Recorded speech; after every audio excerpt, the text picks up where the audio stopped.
I'm Matthew Abel. Welcome to the Green Party response to the Governor's State of the State message. With me today is Derek Grigsby. Hello, Derek. Hi, Matt. And Kristen Hamel. Matt. I'm sorry. That's Kristen. all right. How you doing? Kristen Hamel is a former candidate for state representative, as is Derek Grigsby. You both ran a hard campaign in 2006 for state representative in the city, Yes. right? That's right. Yes. And do you think you might run for office again? It's a possibility, definitely. Yeah, it's a possibility. I'm not sure. Great. Yeah. We're always looking for good candidates. right. So thank Well- you for coming out today. Well, I was just going to say the Green Party definitely is the party of choice, and it's the party that I believe citizens in Michigan should be voting for. And So, actually, yeah. coming out and joining and running as candidates. People That's right. complain about the candidates in office that they don't vote the way they want. And I always tell people there are two ways to change that. Either get them to change the way they vote or change the people who are doing the votes in the That's country. absolutely correct. Yeah. I thought maybe we'd give the viewers a little more familiarity with the Green Party and the 4 pillars and talk about some of the issues in relation to those pillars. The first one is nonviolence. I'm sure you both have comments about nonviolence in the world today. The biggest problem facing Americans today, Matt, is the Iraq War. We need to stop it. Absolutely. The war is costing billions of dollars. That money could be used here in Michigan. We're turning our sons and daughters into murderers. You know, that's what they are. Whether people like that or not, that's what we're doing. We're turning our teenagers into murderers. And then when they come home, they can't get the proper health care that they need. That's ridiculous. Right. So if we, I think, is the greatest concern, in America today. So as I far as agree with you, nonviolence and is concerned. The Green Party has been on record from the beginning opposed to the war. Yes. Before the war even started, the Green Party was passing resolutions opposed to the war. Well, that was one of the reasons why I agreed to run as a Green Party candidate last year, is the Green Party stance on the war. That's great. I'd like to point out that already, just for the Iraq War alone, Michigan taxpayers have paid almost $13 billion in federal taxes toward the war. This is an astronomical sum of money that would go so far in Michigan for a public jobs program to provide health care, education. There have been dozens of schools in the city of Detroit that have been closed. The $13 billion would do so much to help the poor and working people of our state who are in desperate need of some relief. And in fact, Amen. a statistic shows that 2/3 of what the average family in Michigan pays goes directly to the Pentagon to wage war in Iraq, to keep up the occupation in Iraq and Afghanistan. And, you know, as Derek said, our young people are turning into murderers. Very often they are, they join the military because there are no other prospects for their future. Right. And the problem, aside from the violence and the wreckage and the injured veterans and the lack of treatment, in addition to all that, we're spending our money, our treasure, if you will, and we're blowing it up. And for things that could be useful at home and that could be creating jobs and a better economy, a clean economy here in the United States. I agree. Let's talk about the pillar of social justice and specifically in the nature of foreclosures. There's a huge foreclosure crisis going on in the country and especially in Michigan right now. Not only do we're members of the Green Party, but we work with an organization called MCAWI. That stands for the Michigan Emergency Committee Against War and Injustice.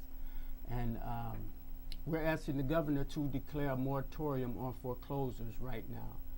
There's a demonstration planned on the 29th of January. Right. So, Chris, you want to elaborate on Yeah, that really, a the little bit? foreclosure crisis is devastating so many communities. For instance, in the city of Benton Harbor, 60% of the homes are in tax foreclosure. In the metropolitan Detroit area alone, 72,000 families are in foreclosure. In the city of Detroit, the rate of foreclosures is 10%.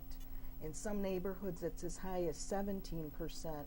And that's with a 1% foreclosure rate being considered, alarming to the mortgage industry. So we're facing a tremendous catastrophe, and something has to be done about it. Right now, you hear the solutions, call your lenders. The truth of the matter is that the lenders don't respond when you call them. The foreclosure crisis is totally tied to the economic crisis in the state. Michigan has the highest unemployment in the whole country, an official 7.2%, 90,000 jobs lost just last year alone, 51,000 more jobs to be lost projected for this year. We're in a tremendous economic catastrophe, and the governor has not only the authority but the duty under state law to declare a state of emergency. It's not just for a flood or a tornado or a natural disaster, but also for a man-made or corporate-made disaster.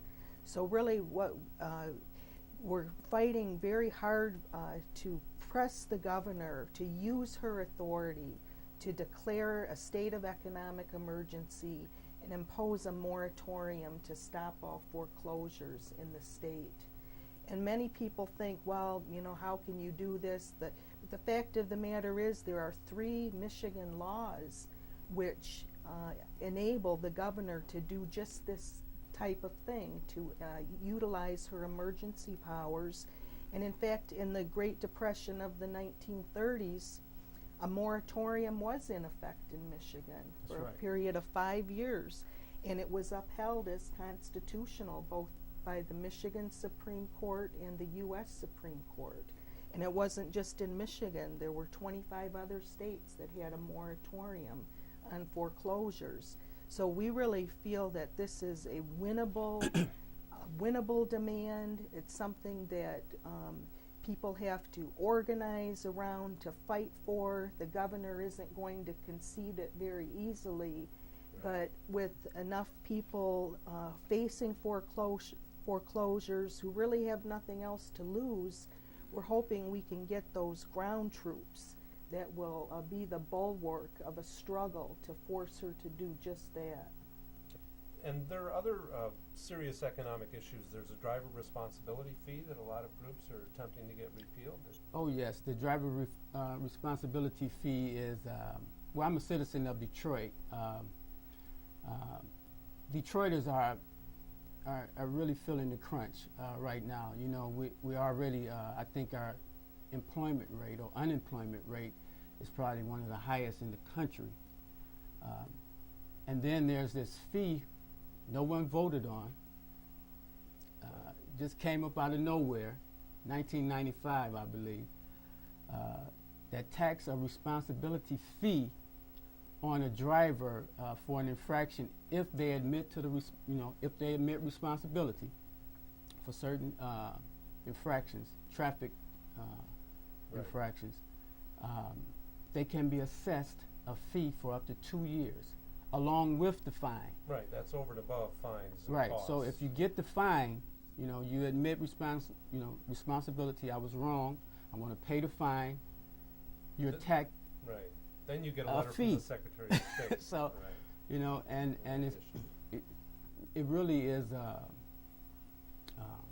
like I was saying, Detroiters can barely pay for cars as it is. Transportation is ridiculous in Detroit. Right, insurance costs more. Insurance costs more.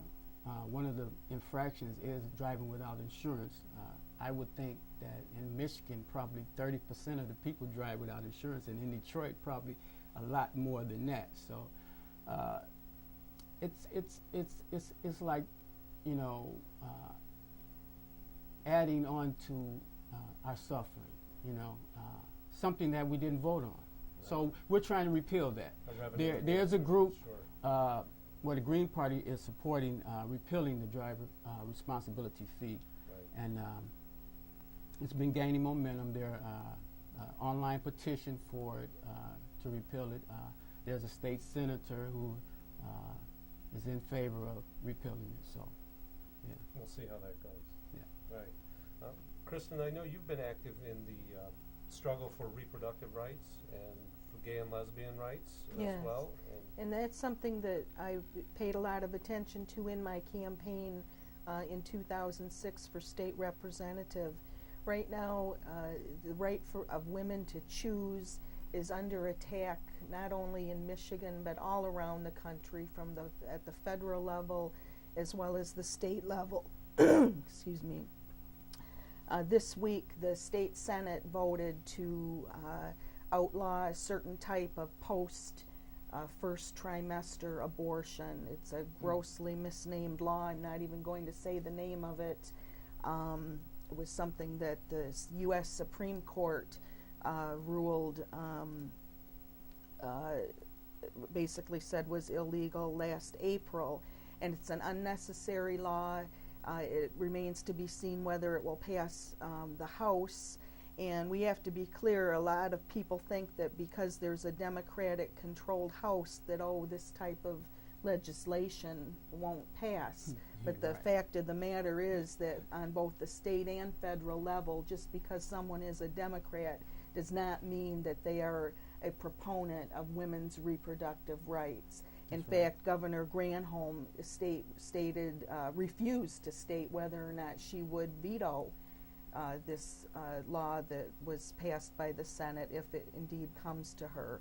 So it's really important for women to be able to control their reproductive lives, to hang on to the right to choose that was won in the Roe versus Wade decision in 1973. And also, we want to give women a sense that we can participate fully in society. And how can we do that at any level if we can't make basic decisions about our own reproductive lives? That's right. We need to have that choice available to us and defend our right to choose. And we cannot rely on the Democrats or the Republicans to protect our right to choose. Also in Michigan, the lesbian and gay, bisexual, and transgender community has basically no legal rights that other people take for granted and enjoy on an everyday basis. There are some cities, for instance, the city of Kalamazoo and others, where domestic partner benefits were negotiated as part of the union contracts with city workers. And now, because of the law that was passed, that was voted on in 2004, that marriage is only for a man and a woman, there are many, many families who are being deprived of health insurance for their families. Right. It's time that we recognize in Michigan that we have all different types of families, and everyone should enjoy the same rights and protections under the law. That's for sure. Absolutely. Thank you for talking about that. The Green Party is known for its environmental positions, and the pillar that mentions that is ecological wisdom, and that comes back to the discussion we were having about jobs and the economy. There's a proposal now for 7 new coal-fired power plants in Michigan, and there are proposals for more new nuclear plants. The Green Party is opposed to all of those things, and I'm Good. assuming that you all agree with that position, and that what we could better do to stimulate the economy is to have jobs in renewable energy field. We have the technology, we have the raw materials, we certainly have the manufacturing base here in Michigan to build plenty of windmills and solar units. There's no reason why the people can't be doing that here. Unfortunately, in Bush's energy plan, which was passed overwhelmingly by the Democratic-controlled Congress, renewable sources of energy was stripped out of that bill. And because the money for further research and development of renewable sources of energy would come from taxes on the oil companies who are making record profits. Right. So It's just crazy. Well, we can't do count the on math, Bush, right? No, that's for sure. The fourth pillar of Greendom is grassroots democracy. And we only have a few more minutes for the show, but I thought we should talk about some of the effects of being in a third party, some of the discriminations that are suffered. This system that was developed and designed by the founders was not intended to be a two-party system, but mathematically it ends up working out much that way, and we in the Green Party are on the outside. So what do you think about that? How do we deal with it? My father, who's 80, he used the analogy that the Republicans, at least they will stab you in your stomach and look you in the face. The Democrats will wait until you turn your back and stab you in the back. So that stuck with me. That's interesting. Right. The way I always thought about it was that the Democrats, they kind of talk the right game, but when push comes to shove, they walk away. The two parties are two capitalist parties where everything is based on money, profit. We need to get away from that. We are humans. Corporations, we made corporations. Corporations didn't make us. So we need to think outside the box. A lot of times you talk to people and they say, well, we can't do anything. It's going to always be like that. I mean, I'm a black man, so I'm sure there were slaves that were telling the other slaves, well, it's always going to be slavery. You better just, Just don't live do with anything. it, right? Just deal with it. So we can change this, and we need to. Well, that's one thing that the Greens do have going for them is a strong belief that one person can make a difference, that individual actions count, and that we all take personal responsibility for voting, for being active in the democracy, for standing up and speaking when things are not right. And there do need to be more parties, more representation, more points of view, but it doesn't seem to turn out that way. The media has the obligation to share all points of view. You never hear a socialist or a communist interviewed. You never hear them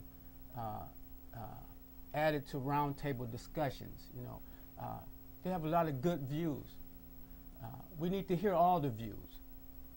We never hear libertarians not as much as Democrats and Republicans, the capitalist agenda. We never hear their ideals,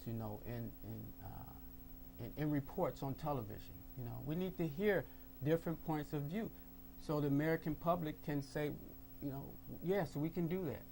And there are a lot of good points of view on the socialist side and the Green Party in particular. Elections in U.S. society, like Derek said, they're controlled by big money. It is about capitalism. It's which candidate can rack up how many millions of dollars in their war chest. The Green Party, we run our campaign on a shoestring budget. We have to fight for every bit of media that we can get to be taken seriously. There are so many other parties and other organizations that should be part of the democratic process. That's right. But they're totally excluded. Just to get on the ballot is so prohibitive. You have to get tens of thousands of signatures. That's right. If you're a party made up of working people or poor people and you have to do it all on a volunteer basis, it's impossible. Can't do it. That's not democracy. That's the opposite of democracy. That's right. Thank you very much for coming and Thanks, spending Matt. the time and giving us your opinions and putting them out to the state. You both represent the Green Party of Michigan very well, and we hope that you'll run for office again sometime soon. And ladies and gentlemen, our viewing audience, thank you for watching. My name is Matthew Abel.